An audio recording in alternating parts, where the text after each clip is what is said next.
বন্ধুরা নমস্কার, কেমন আছো সবাই? আশা করি সবাই ভালো আছো। তো এই যে আমি এটা হচ্ছে বড়া করব।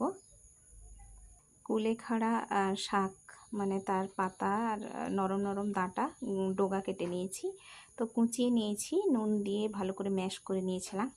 তো এতে হলুদ, কাঁচা লঙ্কা কুচি দিয়েছি, পেঁয়াজ কুচি, ডিম, আর এতে দিয়েছি রসুন আদা পেস্ট করে দিয়ে দিয়েছি।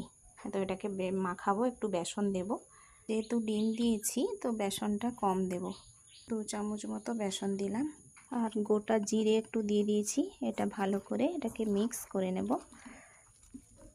এটায় আর জল লাগবে না, যেহেতু শাকটায় জল আছে আর ডিমটা দিয়েছি, একদম মাখানো সঠিক হয়ে যাবে। এই যে বড় বড় করে বসিয়ে দিব। এই যে বড়াগুলো ভাজা হয়ে গেছে।